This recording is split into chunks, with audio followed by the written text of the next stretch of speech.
Bienvenidos a un nuevo episodio de Mixio, podcast diario de tecnología. Hoy es viernes, creo que es 24 de mayo, es que como lo estoy grabando el día anterior, pero bueno, 2 episodios en una semana, ¿eh? No son los 5 a los que acostumbrábamos en los buenos tiempos, pero estoy cogiendo el ritmo otra vez. La verdad es que, oye, al final se tarda, encima como lo estoy grabando en vídeo, tarda en prepararme, me tengo que peinar y no sé qué. Bueno, vamos a las noticias de tecnología que son muy importantes y no quiero liaros. Comenzamos en Asia. Hay algo creo que es muy importante y que no se está dando el suficiente interés. Y es que en Vietnam llevan 2 años de sequía y esto está afectando muchísimo al consumo o a la generación eléctrica, porque es un país que depende muchísimo de sus plantas hidroeléctricas. ¿Qué es lo que ocurre? Pues que durante los últimos 3, 4 años, como habréis visto y habréis escuchado en este podcast, se está moviendo muchísima fabricación de productos electrónicos al país.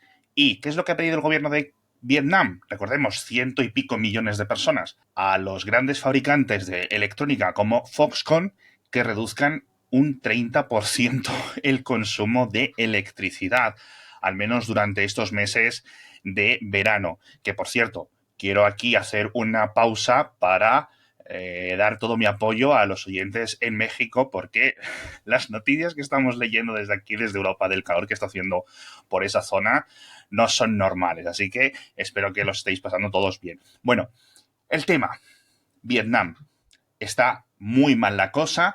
Y esto me diréis, oye, ¿y a mí qué me importa? Bueno, pues lo que os decía antes, cada vez más producción de productos electrónicos. La mayor fábrica de teléfonos móviles de Samsung está precisamente en Vietnam, está precisamente en el norte de Vietnam, está de Thanh Nguyen, y aquí comentaban, por eso, es que 70.000 millones de dólares, es decir, aproximadamente el 30% de todos los ingresos de Samsung a nivel electrónico salen de las fábricas de Samsung en Vietnam. Es decir, Samsung, uno de los mayores, si no el mayor fabricante de electrónica del mundo, tiene una dependencia de Vietnam terrible. Y, por ejemplo, pues también se fabrican varios iPad y varios modelos de Mac, ¿vale? Así que, en este sentido, por ejemplo, para Apple, para LG, para Sony, para casi cualquier fabricante multinacional de origen europeo, estadounidense, japonés, coreano, chino, taiwanés, las cosas se van a poner preocupantes si no se consigue solucionar esto. Entonces, por ejemplo, uno de los países vecinos de Vietnam es Laos. La cosa está un poquito mejor y están intentando hacer unos grandes acuerdos para intentar exportarle la mayor cantidad de electricidad posible con unas fuertes instalaciones de renovables que están construyendo en Laos. China, en este sentido, no va a querer ayudar porque precisamente estas fábricas se han ido de China. Es decir, no, China no le va a poner eh, la alfombra roja a un país vecino que le está robando un montón de clientes. Así que vamos a ver si esto afecta en el futuro, pero la verdad que se está poniendo la cosa complicada. Vamos a ver los próximos meses, pero tenedlo en cuenta. Y no es el único país dentro del sureste asiático, porque justo leía una noticia hace unos días de que Tailandia, otro de estos grandes beneficiados de este éxodo de China, también está teniendo unos problemas brutales a nivel de generación eléctrica. No pueden generar suficiente electricidad para todas las grandes fábricas de productos y de consumo electrónico que se están planificando o ya construyendo en el país. Así que muchas están desde Corea y desde Japón diciendo, oye, a lo mejor nos hemos equivocado moviendo, ¿no?, todas estas grandes infraestructuras. Lo vamos a ver con preocupación. No sé si, o sea, yo creo que la industria tiene suficiente flexibilidad. Creo que al final los que lo van a pasar peor, francamente, van a ser los propios ciudadanos de esos países porque van a acabar siendo los más damnificados. Pero bueno, seguimos en Asia. Una noticia muy interesante que habla de inteligencia artificial. Y si estáis escuchando este podcast, no me vais a hacer las comillas en el aire, pero es muy interesante.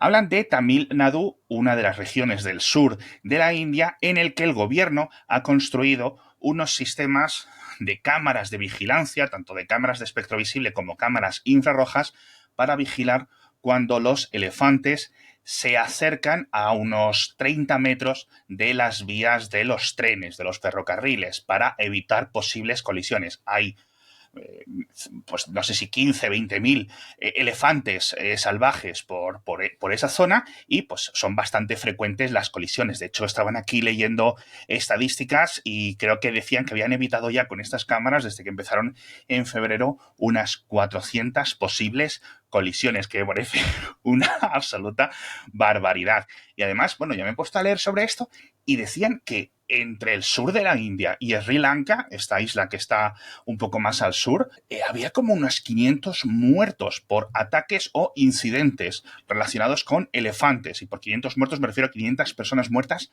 cada año en estas dos zonas. Es decir, el problema es grande y vamos a ver, oye, si esto funciona, porque, bueno, pues estas cámaras envían unas alertas a los servicios centralizados de los ferrocarriles, a los maquinistas, para que vayan más despacio, porque al final, si se te cruza un animal un poco más pequeño, pues yo siento mucho, pero el tren le atropella y no ocurre nada. Pero si se te cruza un elefante o algo peor, 2 o 3 elefantes, puede acabar descarrilado el tren y son cosas bastante importantes. Así que en las notas del episodio os dejo mucha información y además me he estado leyendo un artículo súper largo de todo este conflicto, por cierto sentido, ¿no?, entre los elefantes y la tecnología y el mundo moderno en la India, que me ha parecido muy interesante. Obviamente, estas cámaras pues no son una solución mágica, son muy caras y lo que viene es a expandir los sistemas que, como podéis imaginar, están, que son los pastores eléctricos, estas vallas o estos alambres eléctricos para intentar bloquear el paso de los paquidermos. Pero para que un alambre bloquee el paso de uno de estos elefantes tan grandes, pues tiene que ser un alambre y una cantidad de electricidad bastante grande. La verdad es que esto es increíble. Siguiente noticia. A ver si os parece bien el titular que le he dado, porque parece que Airbnb, de momento en Estados Unidos, va a subvencionar los cargadores eléctricos para los dueños de las viviendas que las tengan en alquiler vacacional, ¿vale? De tal forma que se incentive la instalación de cargadores eléctricos y pues más gente los use, ¿no? Dice Airbnb que había aumentado el 80% el año pasado el número de clientes que van buscando casas en Airbnb o apartamentos o lo que sea para quedarse y que buscaban que tuvieran un cargador eléctrico para el coche y que además esas personas solían quedarse 1 o 2 días más de media en esos alojamientos, con lo cual les interesa mucho. Hay un montón de potenciales incentivos.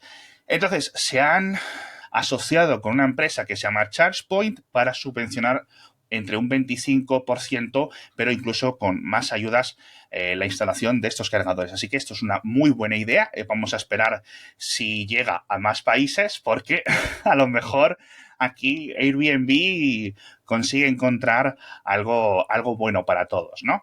Siguiente noticia.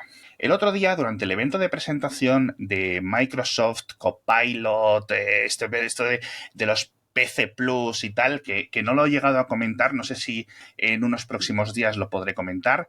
Hicieron un anuncio que me pareció bastante interesante y os dejo el enlace en las notas del episodio, que es que el Microsoft Edge, el navegador, va a tener un sistema para el doblaje automatizado o artificial del audio de los vídeos.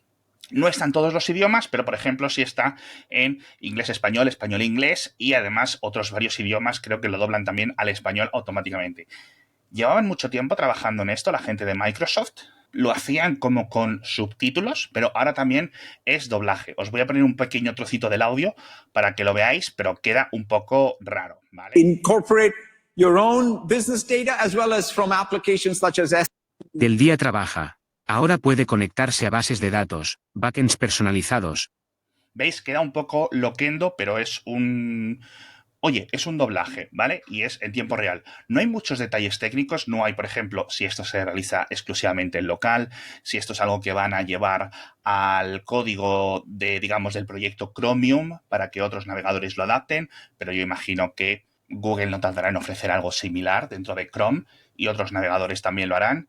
Y sobre todo a nivel de privacidad, pero tampoco hay fechas, ¿vale? Así que no sabemos muy bien cuándo lo van a lanzar. Siguiente noticia también tiene que ver un poco con la electricidad o el consumo eléctrico. Dejadme que os explique, porque la verdad que me ha sorprendido Amazon Web Services o Amazon en general, la división de centros de datos de Amazon, ha comentado que va a invertir en Aragón, en esta región, no sé si es la región Europa, la región octava de Europa, o bueno, AWS, región no sé cuál, que antes decían en 2022 que van a ser 2.500 millones de inversión y ahora lo han multiplicado por 6. Dicen que van a ser 15.700 millones de euros los que van a invertir a lo largo de los próximos 10 años, ¿vale? No es que se lo vayan a gastar mañana, para expandir todos estos centros de datos que ya están operativos. También hablan de lo típico, ¿no? De generación eléctrica renovable 100% para estos centros de datos, bla, bla, bla, bla, bla. Pero bueno, que sería aproximadamente el 10% de la inversión de los próximos años de Amazon en centros de datos. Es decir, no es moco de pavo lo que se van a gastar en Aragón, pero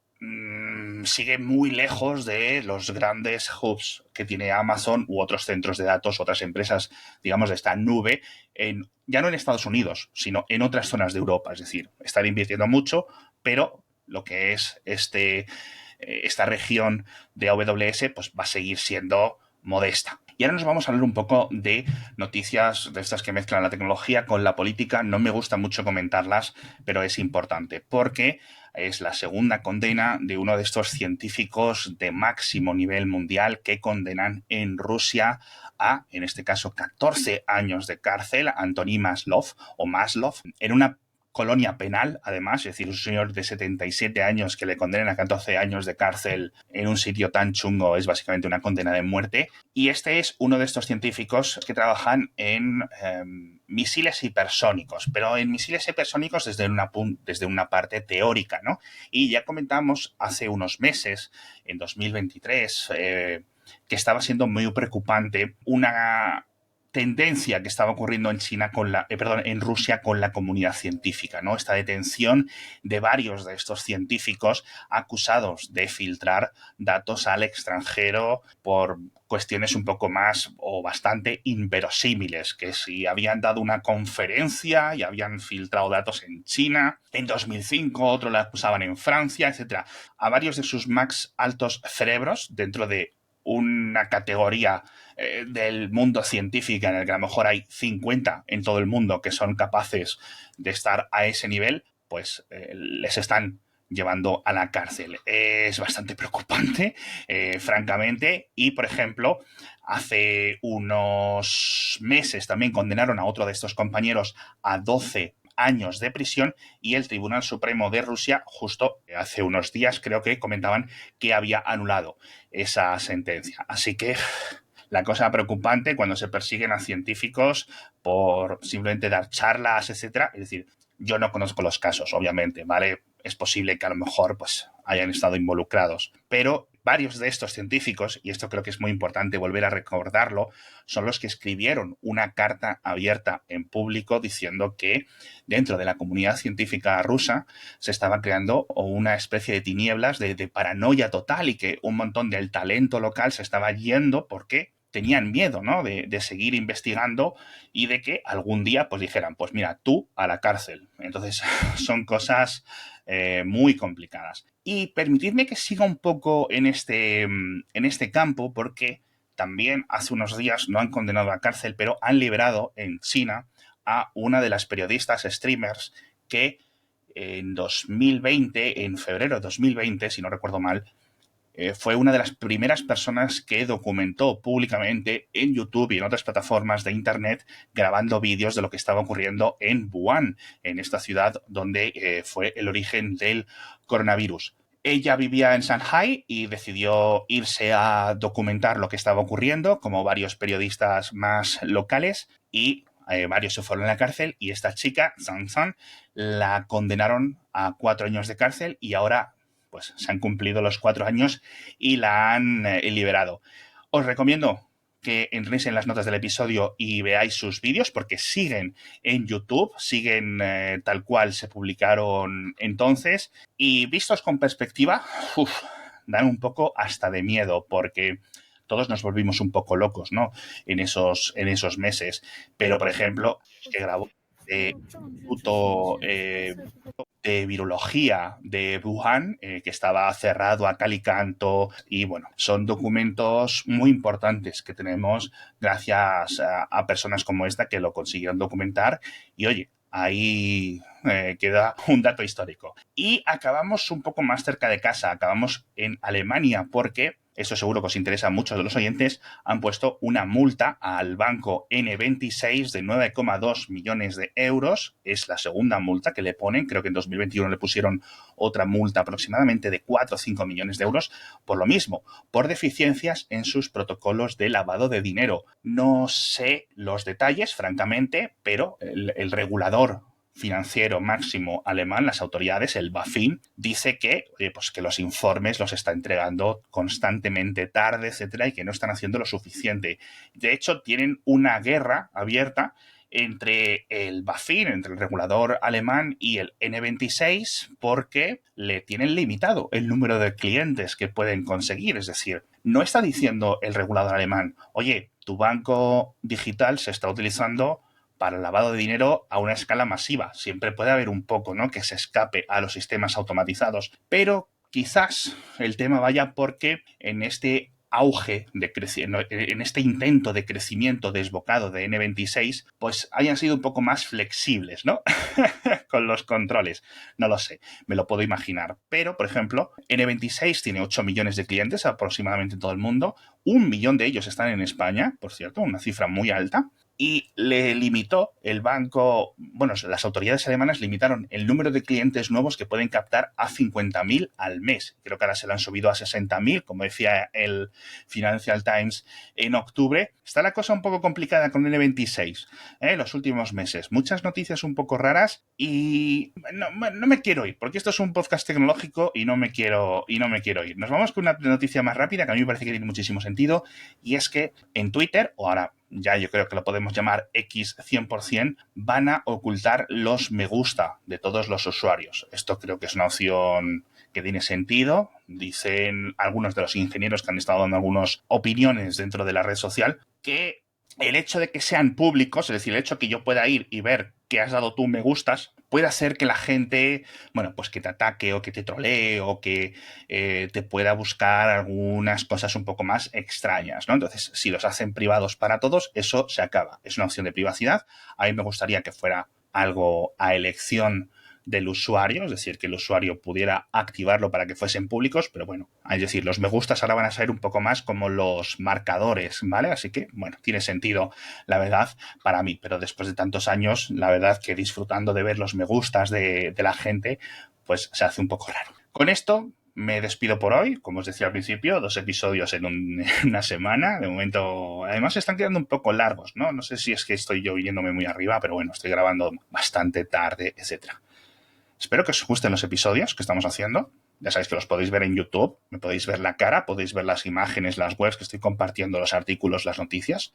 Así que os recomiendo, bueno, pues que dejéis algún comentario en la plataforma de podcast que lo utilicéis, o un me gusta, una estrella, un pulgar, lo que sea, ¿vale? Que siempre ayuda. Nos vemos en unos pocos días, o el lunes, espero, con más noticias de tecnología.